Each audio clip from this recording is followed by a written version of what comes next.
Olá pessoal, tudo tranquilo? Vamos falar, portanto, sobre as fases da Segunda Guerra Mundial. O conflito histórico que se deu entre 1939 e 1945. Né? Então esse conflito, ele pode, de forma didática, inclusive para melhor compreensão, pode ser dividido em três fases. Né?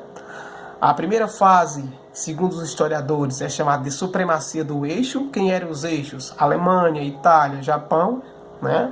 Equilíbrio de forças, né? Ou seja, um equilíbrio entre os aliados, o grupo dos aliados e o grupo dos eixos. E também o terceiro período é chamado de derrota do eixo, ou seja, derrota de Alemanha, Itália, Japão. Perfeito? Então, nesse diálogo de agora, nós vamos tratar de forma específica sobre essas três fases.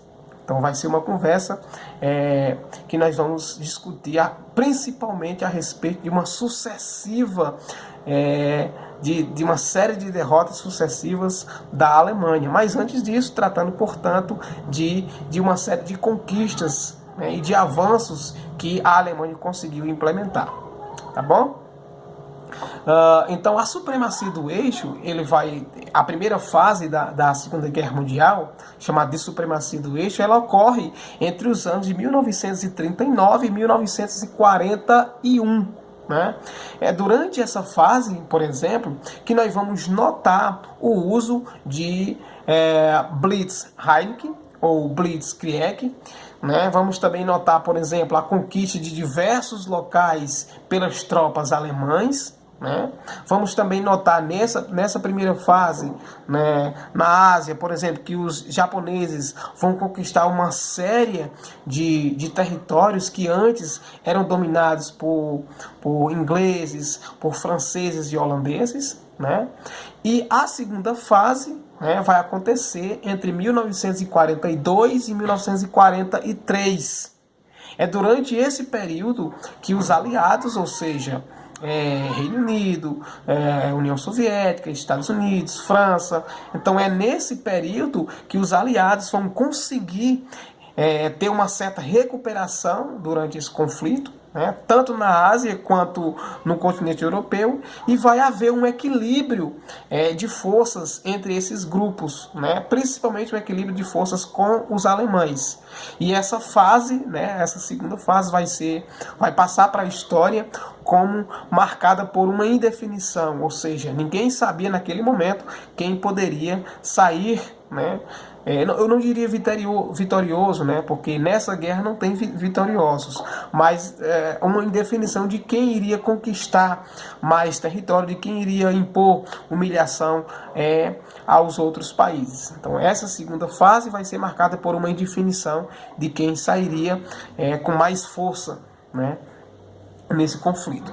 O terceiro período, ou terceira fase, é chamada de derrota do eixo, ou seja, derrota de Alemanha, derrota de Japão, né, e tudo mais.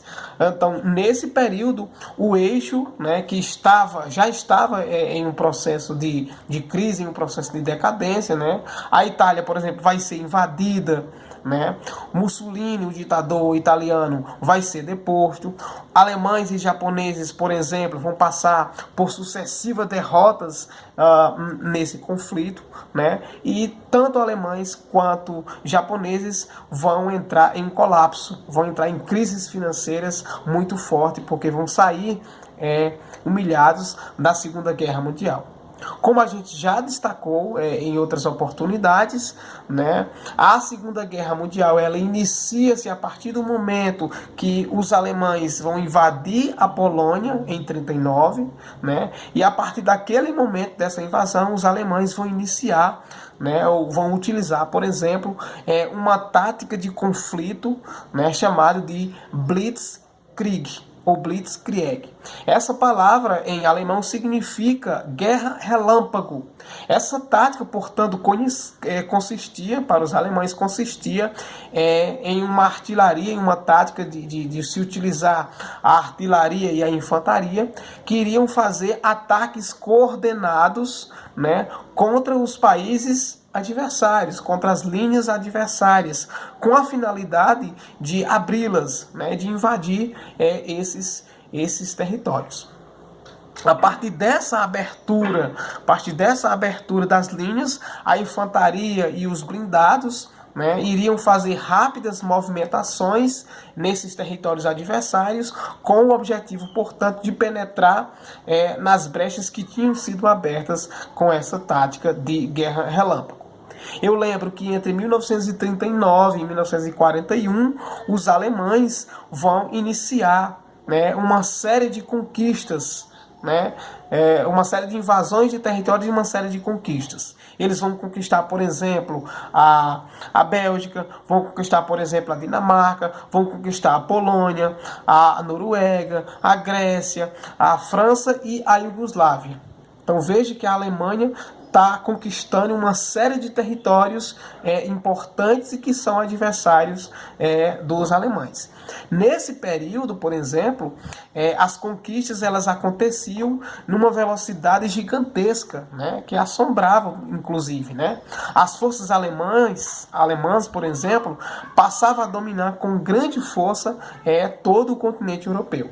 Não é à toa que países como Polônia, como Noruega, como Dinamarca, como Holanda, como Bélgica, como França e Iugoslávia tinham sido conquistados e invadidos pelos alemães. Em 41, por exemplo, a Alemanha parecia intocável, parecia invencível, né? E organizaram o seu plano mais ousado durante esse conflito, que vai ser a Operação Barbarossa, ou Barbarossa. Em que é que consistia, Nicolau, esse plano, né, o plano mais ousado dos alemães, a Operação Barbarossa? Essa operação ela tem a finalidade, né, de coordenar a invasão de grandes adversários alemães, né, no continente europeu, inclusive, né? Por exemplo, o bolchevismo soviético.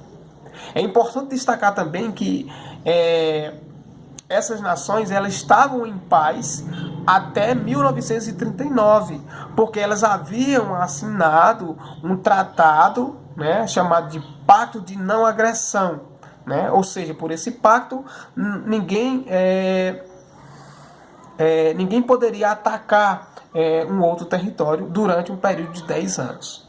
Então, em 1939, as nações estavam em paz através de ter assinado, né, um tratado, né, um pacto chamado de Pacto de Não Agressão, né? Então eles não poderiam invadir e nem atacar nenhum território. Só que vai haver a invasão da União Soviética no dia 22 de julho de 41. E o plano da Alemanha era justamente conquistar a União Soviética em 8 semanas.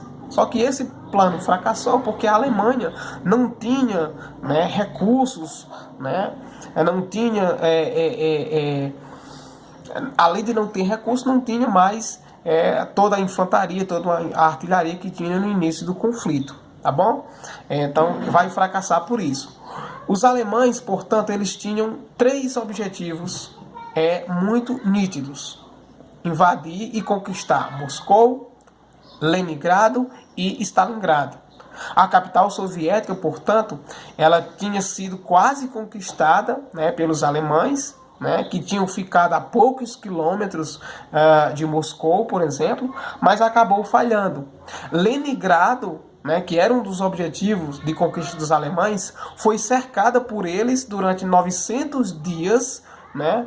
E quando houve esse cercamento, houve praticamente um massacre em Leningrado, porque as pessoas ficaram prestes a morrer porque não tinham mais mantimentos, não tinham mais alimentos. Os relatos, por exemplo, que chegam, né, os dados históricos que são contados sobre isso, né, mostram que a fome, né, demonstrava exatamente que a fome atingiu de forma muito forte Leningrado, e a população ficou em desespero, né, diante da falta de alimentos. Um ponto importante da Segunda Guerra Mundial aconteceu, né, se deu inclusive quando o sul da União Soviética, né, o sul da atual Rússia, né, que fica às portas de Cáucaso, né, que era uma importante conquista que os alemães queriam, né?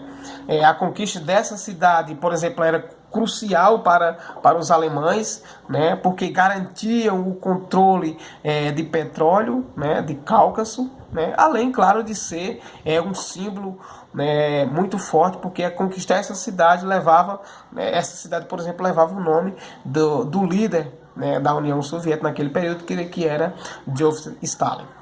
Tá bom? Então a luta em Stalingrado, por exemplo, ela foi muito forte, ela foi muito dura, né? E ela acabou se estendendo, né, de 1942 a 1943, né, tá bom? Antes de Stalingrado, por exemplo, né, a Alemanha já havia conquistado muitos territórios da própria União Soviética, né? Por exemplo, os países bálticos, a Ucrânia, enfim. Só que em Stalingrado, os alemães sofreram uma derrota que iniciou, né? É a derrota, por exemplo, dos alemães em Stalingrado que vai iniciar a virada dos aliados. Ou seja, os aliados vão conseguir, a partir da derrota da Alemanha em Stalingrado, os aliados vão, digamos assim, vão se restabelecer, vão se colocar no conflito agora de forma muito forte, né? E vão entrar de vez, né, na Segunda Guerra Mundial, de forma muito estabelecida, de forma muito forte. E é aí que vai iniciar essa derrota dos alemães em Stalingrado, vai iniciar a derrocada de vez dos alemães. Perfeito? Eu lembro que a guerra em Stalingrado, ela gerou 2 milhões de pessoas mortas, segundo dados, né? Algumas pessoas apontam entre 1 milhão e 2 milhões de pessoas, né? Enfim, o conflito em Stalingrado foi um marco muito forte da Segunda Guerra Mundial. A cidade foi arrasada, os alemães estiveram, portanto, bem perto de conquistá-la, mas não aconteceu. A resistência dos soviéticos garantiu, portanto, que os alemães fossem derrotados. E durante essa batalha eu lembro também, né, que milhares de soldados, né, milhares de munições eram enviados pelas tropas soviéticas para combater os alemães, né, tanto que eles foram derrotados após a Operação de Urano. Tranquilo até aí? As tropas alemãs, por exemplo, foram empurradas para fora da cidade. Os alemães tiveram que bater em retirada, né? Aliás, eles tinham sido obrigados a permanecer, porque eles não tinham autorização para recuar, né? E foram cercados pelos soviéticos nessa batalha. O exército, a indústria e a economia da Alemanha começam a partir daí a entrar em uma decadência, né? E é desse período que nós vamos perceber, como nós já dissemos, que nós vamos perceber a recuperação dos aliados, ou seja, da própria União Soviética, do Reino Unido, do próprio Estados Unidos, que vai entrar no conflito, né, e da França, Inglaterra. Enfim, o grupo dos aliados vão se restabelecer a partir da derrota da Alemanha em Stalingrado. Eu lembro que a partir dos esforços dos Estados Unidos e da própria Inglaterra, as tropas alemãs vão ser expulsas, né, do continente africano, inclusive, né? Depois, os aliados, né, vão debater a partir daí a possibilidade de um ataque contra a Alemanha na Normândia, né? Só que esse plano ele vai ter que ser adiado, né? Porque os americanos e os britânicos acabam optando por invadir a Sicília, ou Sicília, inclusive, né? Em 1944, por exemplo, os britânicos, né, e os americanos, eles lideram no dia 6 os desembarques de tropas conhecidas, né, o desembarque de tropas que vão passar para a história como o dia D. Essa operação faz parte, ou fazia parte, inclusive, dos planos de reconquista da França, né? Ou seja, quando os americanos e os britânicos lideram o desembarque, né? Essa operação ela inicia, portanto, o plano de reconquista da França na Segunda Guerra Mundial, né? No dia D, por exemplo, foram mobilizados cerca de 150 mil soldados que desembarcaram em 5 praias da Normânia. da Normândia, né? Enfim. Então, inicia-se a partir daí um plano de reconquista dos aliados.